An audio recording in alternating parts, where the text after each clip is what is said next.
अस्सलाम वालेकुम। यहाँ पर हमने कहा था रास्टर स्केल डिस्प्ले, ये क्यों आधा आ गया भाई?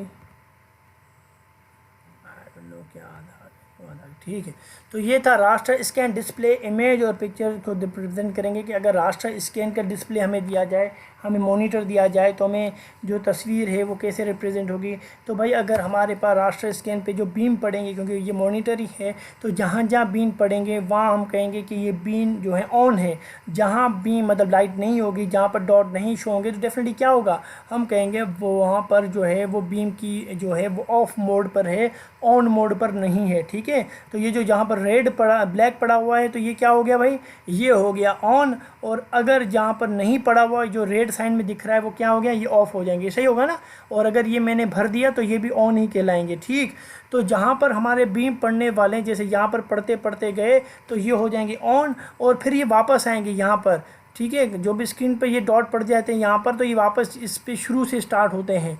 ठीक है, तो ये जो शुरू से स्टार्ट होगी, तो यहाँ पर एक छोटी सी जो है रिट्रेसिंग होती है, मतलब वापस जाने के लिए भी वो जा रहा होता है, तो वापस जाने में भी कुछ पिक्सल शो हो रहे होते हैं, मगर यहाँ पर पिक्सल जो होते हैं वो कहलाते हैं ऑफ मोड। ठीक है, अब आप समझ आए कि जैसे ही आपने यहाँ पर देख रहे, यहाँ से देख रहे हैं, यहाँ से जो भी डॉट पड़े यहाँ पर, और ये बिल्कुल पतले होते हैं, फिर वापस उसको ये दूसरी लाइन बनानी होती है। आपको पता है ना कि आपने जब सीआरटी पढ़ा था तो वहाँ पर लिखा हुआ था हॉरिजॉन्टल प्लेट्स थी और क्या थी, वर्टिकल प्लेट्स थी ना। तो हॉरिजॉन्टल प्लेट यहाँ पर मूव हो रही हैं, और जैसे ही वर्टिकल गया तो यहाँ पर रिट्रेस दूसरी तरफ आ गया, जैसे ही तो रिट्रेस आ गया, तो ये जो हॉरिजॉन्टल रिट्रेस है ना, ये जो है वहाँ पर वैल्यू होती है हमारी ज़ीरो। तो ये बात एक तो समझनी है कि ज़ीरो किस पोजीशन पे होती है। जैसे ही यहाँ पर सारे पिक्सल आ जाएंगे तो हमारे पास एक और रिट्रेस होगा कि भाई अब तुमने लास्ट तक पढ़ना कर दिया है, दोबारा अब शुरू की तरफ जाओ। तो ये जो दोबारा हम शुरू की तरफ अपने पिक्सल को हिट करना चाहेंगे, तो ये होगा वर्टिकल रिट्रेस। क्या होगा ये? Vertical retrace. और जितने ज़्यादा इसमें रिफ्रेश रेट होगा, माने पिक्सल बार बार इस पर हिट करेगा, तो ये कहलाता है इंटरलेस। इंटरलेस का मतलब है कि इसका जो जिस पे जो हिटिंग हो रही है वो 60 फ्रेम पर हो रही है, रिफ्रेश रेट हो रहा है इसका। और नॉन इंटरलेस का मतलब है कि इसमें हो रहा है 30 रिफ्रेश रेट। इसका मतलब है कि भाई जो है फ्लिकरिंग इफेक्ट होगा अगर आप नॉन इंटरलेस वाला मॉनिटर लेंगे, और अगर 16 इंटरलेस वाला मॉनिटर लेना चाहते हैं कि 16 उस पर जो है रिफ्रेश रेट हो, तो इसका मतलब फ्लिकरिंग वाला इफेक्ट नहीं पड़ेगा। जैसे मैंने यहाँ लिखा है ना कि भाई हाउ फ्लिकरिंग, ठीक है, हाउ फ्लिकर इफेक्ट या flickering effect can be avoided या लेस होगा, तो वो होगा कैसे भाई? जब आप सिंपल आप कहेंगे इससे ज़्यादा जो है फ्लिकरिंग इफेक्ट अगर आप चाहते हैं ना हो, तो फिर आप जो है अपना रिफ्रेश रेट बढ़ा दें। ठीक है, और अगर मैं आपसे पूछूं why non internal result of flickering effect, क्यों नॉन इंटरनल रिजल्ट देता है फ्लिकरिंग इफेक्ट का, आप कहेंगे इसलिए क्योंकि से उसका रिफ्रेश रेट बहुत कम है, इसी वजह से वो जो है फ्लिकरिंग का इफेक्ट दे रहा होता है। ठीक है, उसके बाद हमारे पास एक और टेक्निक है जिसे हम कहते हैं बीम पेनिट्रेशन टेक्निक, जो कि हमारे पास ऐसे मॉनिटर में इस्तेमाल किया जाता है जहाँ पर सिर्फ हमारे पास एक तरीके का ये होता है कि हमारी जो स्क्रीन है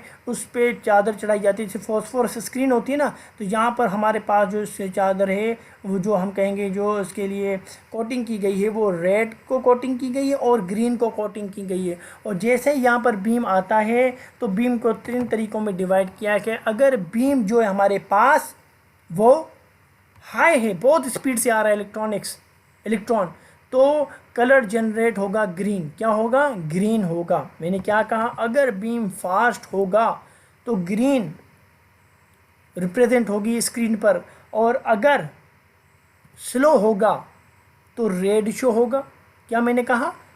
अगर बीम रेड और स्लो जो जा रहा है बीम, तो ये रेड शो करेगा, और अगर मीडिएट है मतलब फास्ट है ना ज़्यादा स्लो है, तो ये कलर रिप्रेजेंट करेगा ऑरेंज और येलो का। इन्होंने ये तरीका कोई रखा था इस मॉनिटर के अंदर। तो ये हमारी होती है बीम पेनिट्रेशन टेक्निक। ठीक, उम्मीद करता हूँ यहाँ तक आपको ये समझ आ गया हो। उसके बाद हमारे पास एक बायोस का कॉन्सेप्ट है कि जो बायोस होते हैं उसके अंदर आपने देखा, आपका जैसे कंप्यूटर स्टार्ट होता है ना, कि जैसे आपने बटन दबाया ऑन का, तो क्या होता है सबसे पहले, क्योंकि आपके अभी विंडोज़ इंस्टॉल ही नहीं किया आपने, सही मैंने कंप्यूटर है बट विंडोज इंस्टॉल नहीं किया हमने, तो जाहिर सी बात है भाई अगर विंडोज इंस्टॉल बटन दबाओगे तो कुछ तो चले। तो सॉफ्टवेयर ऑलरेडी रखा जाता है बायोस में। सॉरी, बायोस जो सॉफ्टवेयर होता है ये रखा जाता है, इसमें फिर एक होती है हमारे पास रोम। क्या होती है? रोम। रैम तो आपने सुनी थी, अब ये रोम क्या है भाई? रोम भी एक मेमोरी है जो कि हमारे पास मैन्युफैक्चर बना के आपके ग्रीन बोर्ड जो होते हैं उसमें चिपका देते हैं, लगा देते हैं, एम्बेड कर देते हैं, ठीक है। क्योंकि सबसे पहले आपका चलता है बायो सॉफ्टवेयर, तो ये बायो सॉफ्टवेयर आपका इस स्टार्ट हो जाता है, कंप्यूटर जैसे स्टार्ट हुआ बायो सॉफ्टवेयर स्टार्ट हो जाता है। ये होता है बेसिक इनपुट आउटपुट सिस्टम। अब देखिएगा इसको, अब मैंने क्या कहा, जैसे कंप्यूटर हमने स्टार्ट किया हमारे बायो स्टार्ट हो गया, बेसिक इनपुट आउटपुट सिस्टम। और ये जो होता है अपने पास क्या करता है, लोड करता है मेमोरी के अंदर, मैन मेमोरी के अंदर क्या लोड करता है भाई, रैम के अंदर ये लोड करता है आपका ऑपरेटिंग सिस्टम। पहले इसका जो मेन काम है कि भाई ऑपरेटिंग सिस्टम को पूरे का पूरा लोड करो अगर है तो, ठीक है, तो इसको लोड करता है। दूसरा ये चेक भी करता है कि भाई जो आपने पेरिफेरल लगाए हैं ऐसा तो नहीं रैम निकली हुई है, हार्ड डिस्क है ही नहीं, तो ये वो भी चेक करता है। बस the operating system and the system devices have been activated the bio transfer, ये सारी इंफॉर्मेशन ट्रांसफ़र करता है, ठीक है, कि भाई अब दूसरा सॉफ्टवेयर है ऑपरेटिंग सिस्टम, ये अब इन चीज़ों को संभालेगा, हैंडल करेगा। तो बात समझ आ गई। बायोस कब इस्तेमाल होता है, आपने जैसे कंप्यूटर ऑन किया सबसे पहला आपका बायो स्टार्ट हुई, ओके। अब बायो भी एक सॉफ्टवेयर है, बात समझ आ गई। तो जो भी सॉफ्टवेयर बनता है आपको एक बात ध्यान में रखी जाए कि भाई उसको ख़त्म करने के लिए, उसमें वायरस डालने के लिए पूरे लोग कोशिश कर रहे होते हैं भाई, तो हम उसको कहते हैं भाई इसको प्रोटेक्ट करने के लिए हमारे पास एक सॉफ्टवेयर जिसका नाम है फर्मवेयर। क्या है? फर्मवेयर वो सॉफ्टवेयर जो है वो असल में एम्बेड करवाया जाता है रोम के अंदर, और इसी सॉफ्टवेयर के ज़रिए क्या होता है आपको प्रोटेक्ट भी मिलती है, इस बायोस को प्रोटेक्शन भी मिलती है, जिस protect the bio software from the any and virus attack और getting corrupted due to any changes, ठीक है। और firmware is a software that is embedded into the ROM chip, ऐसा सॉफ्टवेयर है जो कि रोम चिप के अंदर एम्बेड किया जाता है, क्योंकि आपको पता है रोम के अंदर बायोस पड़ा हुआ है और बायोस को सेव करता है ये भी, ठीक। तो बात समझ आ गई। और तो बायोस सबसे पहले चलता है एग्जीक्यूशन बाय द सीपीयू के ज़रिए हो रहा होता है, ठीक। और ये इसका मेन काम होता है कि लोड करे ऑपरेटिंग सिस्टम और चेक भी करे हमारे फिर जो है पेरिफेरल और जो डिवाइसेस के साथ अटैच हैं।